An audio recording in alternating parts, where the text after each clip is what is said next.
There was a bleak sort of beauty to the silence of the snow falling as I arrived at the Grand Pine Hotel.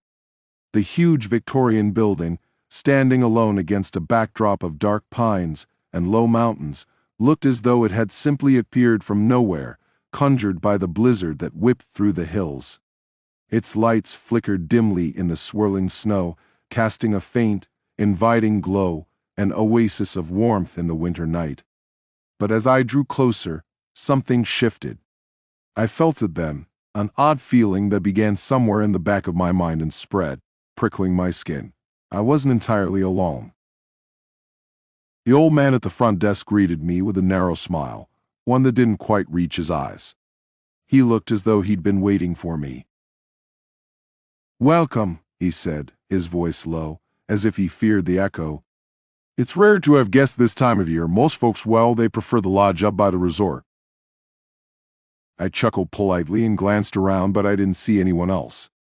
Even stranger, it seemed that the place was only half lit, with pools of shadow filling the corners. But the room was warm, and the thought of battling through the snow again was less than appealing. "Do you have any rooms?" I asked, though I half expected him to say no. The building had an air of desertion, like a house that had been abandoned and forgotten. He took a deep breath, as though he hadn't planned on speaking again. "We have rooms," he said, and there was a pause, a sort of hesitation, before he continued. "But only one room, sir, room 414. The oddity of it struck me. In such a large hotel, why would there be only one available room? "All right," I replied, brushing off the strange feeling settling over me. "Room 414. The man didn't move for a moment.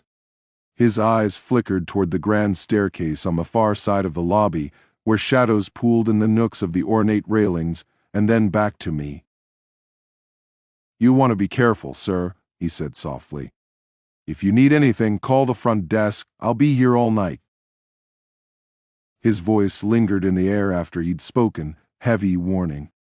I wanted to ask him what he meant, but something in his eyes, something cold and empty, stopped me. I took the key, and with a tight nod turned toward the stairs.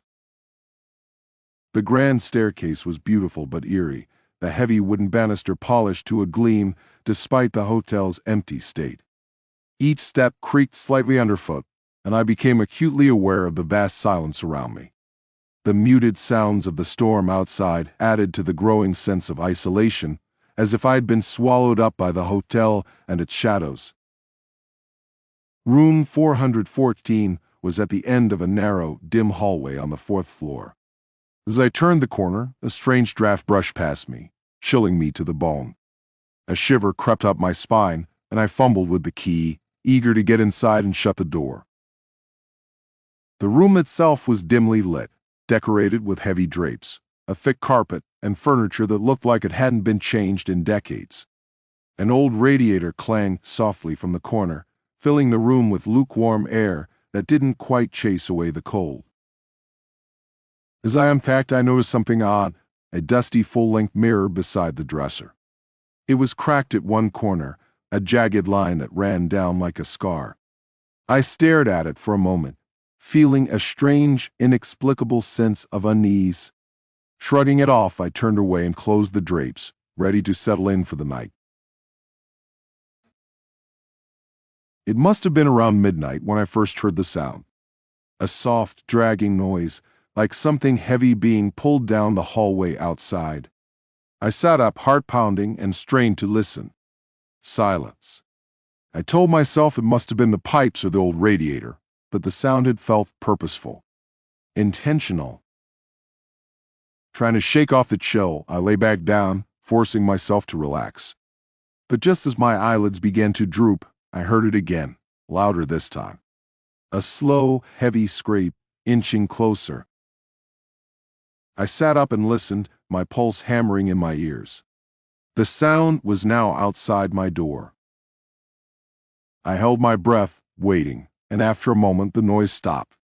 Silence settled over the room again, but it was heavy, as though something unseen was pressing down on me, I told myself it was just the hotel settling, old pipes, anything to keep the fear at bay.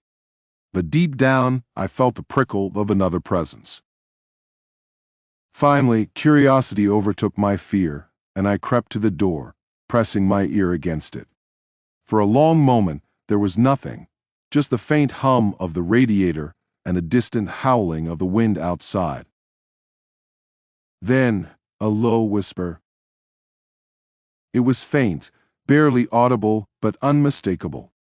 A single word, like a plea, pressed against the other side of the door. "Help!" I stumbled back, my heart racing. The voice had been hoarse, broken, as though it had crawled up from the depths of some hidden place. Taking a deep breath, I swung open the door, expecting to see, well, I wasn't sure what I expected. But the hallway was empty, silent, as though nothing had disturbed it for years. I looked down the dim corridor, my footsteps echoing softly as I stepped out. "Hello?" I whispered, my voice trembling. The only answer was the low groan of the hotel as the wind howled outside. I turned to go back into my room, but as I did, something caught my eye. At the far end of the hallway, a shadow moved. It was faint, nearly indistinguishable from the darkness, but it was there, lingering. Heart pounding, I stepped back into my room and shut the door, twisting the lock with shaking fingers. I glanced at the mirror beside the dresser, and in the dim light, I swore I saw something a smudge, like a handprint, just for a second before it vanished. I tried to sleep, but every time I closed my eyes, I felt the weight of something unseen hovering nearby. And every so often, I'd hear it, a faint dragging noise from the hallway, punctuated by soft, desperate whispers. Hours passed into sleepless days, and at some point I must have drifted off, because the next thing I remember is a shrill, piercing scream ripping through the silence. I bolted upright, my heart pounding, and looked around wildly. The scream had come from the hallway. Swallowing my fear, I threw open the door and looked out. The hallway was empty, but a faint light flickered from down the corridor, near the stairwell. Trembling, I crept down the hallway, the sound of my footsteps muffled by the thick carpet. The light led me to the top of the staircase, where the shadows pooled thickly, and I looked down, my breath catching in my throat. At the bottom of the stairs, a woman stood, her face turned away. Her long, dark hair was tangled, and her dress was stained and torn. She was barely visible, like a figure seen through fog. She turned slowly, her eyes meeting mine, and her face was contorted with pain, with fear. Her mouth opened, and in a voice that sounded like it had traveled through centuries, she whispered one word. "Run." I stumbled back, heart hammering, but my legs felt rooted in place, as if some unseen force held me there. She stared at me, her eyes hollow, pleading, and then, as I watched, her face twisted, melting into something darker, her eyes sinking into empty sockets, her mouth stretching wide in a silent scream. The world spun, and everything went dark. When I came to, I was lying in bed, drenched in sweat, the room filled with the dim gray light of dawn. I sat up, my mind reeling, and looked around, half expecting to see the woman's face still twisted in horror before me. But the room was empty. I stumbled to the front desk, where the old man sat, watching me with those same cold, knowing eyes. "You saw her," he said softly. It wasn't a question. I nodded, my voice hoarse as I tried to speak. "Who was she?" He looked down, his face lined with sorrow.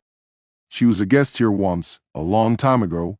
They say she was trapped, unable to leave even in death." I swallowed hard, the memory of her hollow eyes burning into my mind. "I tried to help her," I whispered, "but she told me to run." The man's expression hardened. "That's because she knew anyone who sees her is bound to this place." I felt a chill run through me, the weight of his words settling heavily over me. "Was that me?" I asked, my voice shaking. He met my gaze, and for the first time,